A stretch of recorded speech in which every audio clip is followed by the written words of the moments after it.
उदय सिंह चौहान का विनम्र प्रणाम सभी भाइयों को।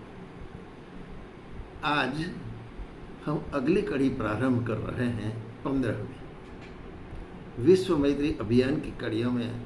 मैं मानता हूँ शायद आपको आनंद आता होगा। मैत्री ही हमारा लक्ष्य है। और मैत्री क्या है?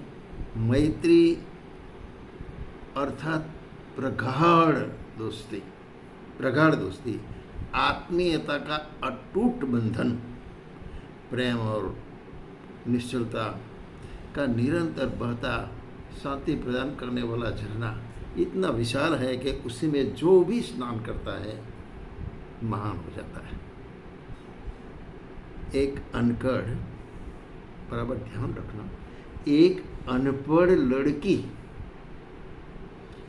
जब किसी शिक्षक से, मास्टर से, अध्यापक से शादी कर लेती है, जुड़ जाती है।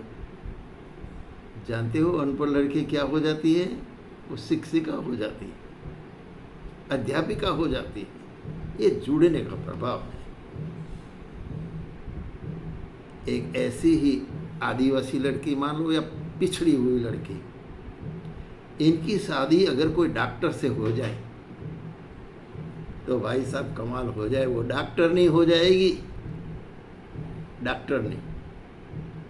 और सब लोग कैसे तो डॉक्टर नहीं है। ये कैसे हो गया? ये चमत्कार कैसे हो गया? ये चमत्कार का नाम है मैत्री। किसी से जुड़ने पर व्यक्ति उसी की जैसी, उसके जैसी हो जाती है। हमने देखा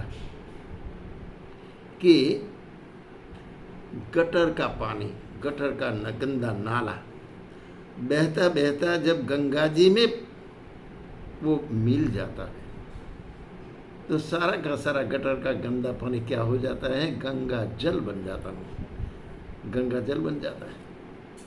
तो ये सब जुड़ने का चमत्कार है, मैत्री का चमत्कार है। जुड़ना माने मैत्री, मैत्री माने जुड़ना, एक दूसरे में परस्पर आपस में मिलकर एक बन जाना, तो वो उनके जैसा बन जाता है।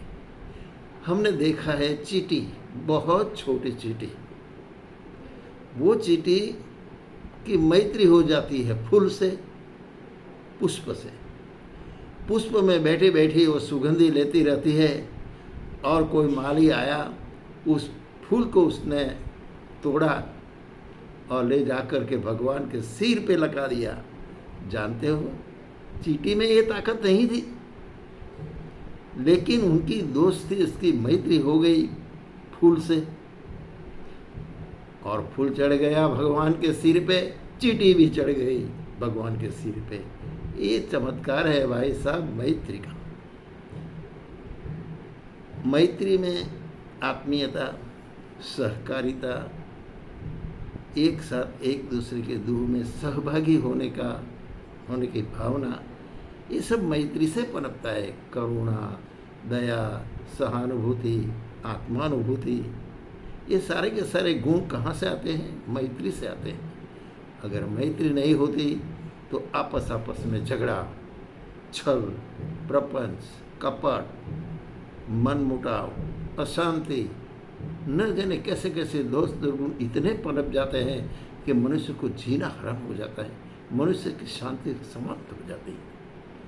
जबकि मैत्री दोनों को जोड़कर ऐसी शांति प्रदान करती है, ऐसी कि जिसमें कोई मनमुटाव नहीं रहता, असहकारिता नहीं रहती, छल नहीं रहता, कपट नहीं रहता, और एक दूसरे के साथ चलकर, एक दूसरे को मदद करके, एक दूसरे में करुणा का भाव जो जगता है, उससे वो एक बनकर चलते हैं, जीवन में शांति प्राप्त करते हैं। बहुत दूर जाने की ज़रूरत नहीं है। आइए, आपने अशोक का नाम सुना है। अशोक ने अपना राज्य बढ़ाने के लिए ऐसे युद्ध किए, बहुत सारे लोगों को मार काट के रख दिए।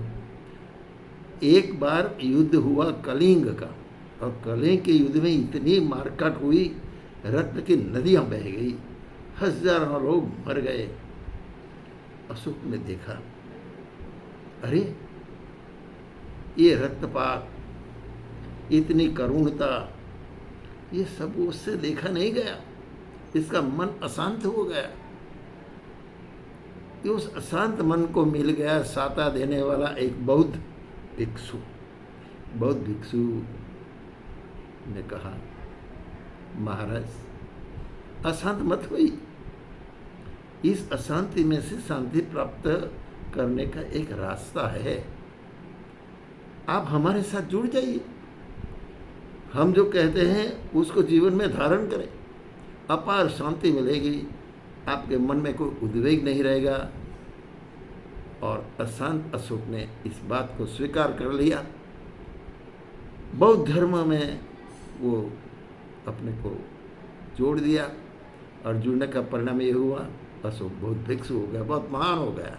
ये रक्तपात से नहीं होता, रक्तपात। अच्छा, कौरवों की बात तो सब कोई जानते हैं। कौरवों में एक एक महारथी थे जिसको कोई नहीं हरा सकता था। कर्ण भी वैसा था। भीष्म पिता का तो इच्छा मृत्यु थी। द्रोण गुरु स्वयं सबको सिखाने वाले गुरु जी थे, कृपाचार्य गुरु थे। ऐसे ऐसे महारथियों ने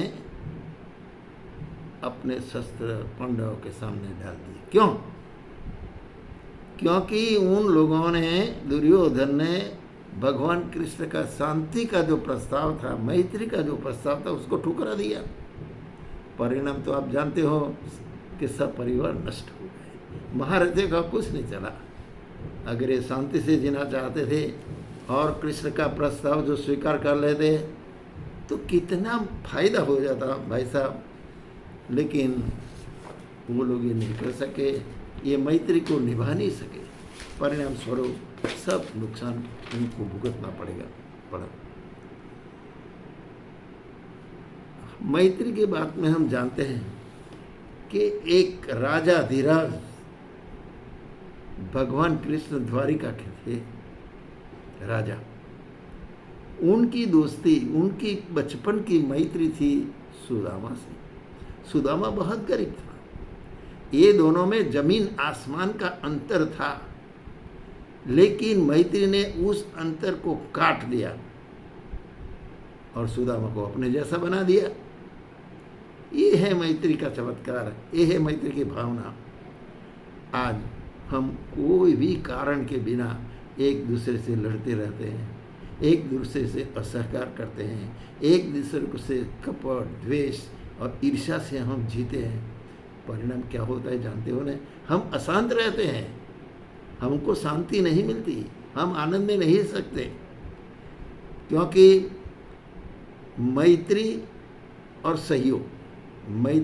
सहयोग ये गगन विहार, मैत्री के आनंद के शांति में गगन विहार, जीवन यात्रा में गगन विहार करने की दो पाँख। अगर इसमें से एक पाँख कट गई, सहकार की गई या तो मैत्री की गई, तो हम ये शांति का गगन विहार नहीं कर सकते।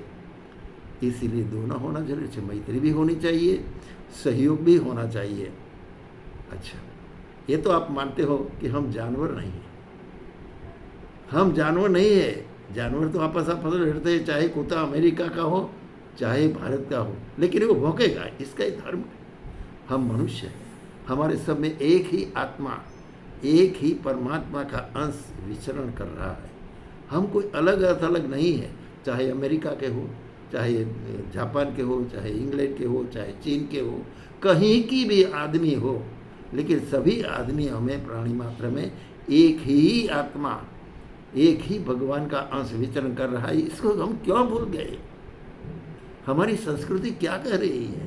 ये मैत्री को आगे बढ़ाने के लिए हमें एकत्व होना चाहिए। हम सब एक हैं, वो हमारे हैं, हम उनके हैं। अगर इस भावना का विकास कर लिया जाए, करुणा और दया का भाव प्रकट कर लिया जाए, तो निश्चित मानिए भाई साहब कमाल हो जाएगा, एक चमत्कार हो जाएगा, सारा विश्व एक हो जाएगा और विश्व मैत्री अभियान सफल होकर रहेगा। शांति से जीना, पर सेवा में मरना। शांति से जीना, पर सेवा में मरना। जीवन मानव का मिला तो झगड़ा क्यों करना? बस झगड़ा समाप्त कर दो, मैत्री से जुड़ जाओ, आगे बढ़ो। यही हमारी कामना है। उदय सिंह चौहान का आप सभी को सप्रेम प्रणाम। आइए विश्व मैत्री अभियान को सफल बनाएं और हमारे सभी दोस्तों तक इस बात को पहुंचाएं। इस आशा के साथ हम आज की कड़ी समाप्त करते हैं। प्रणाम।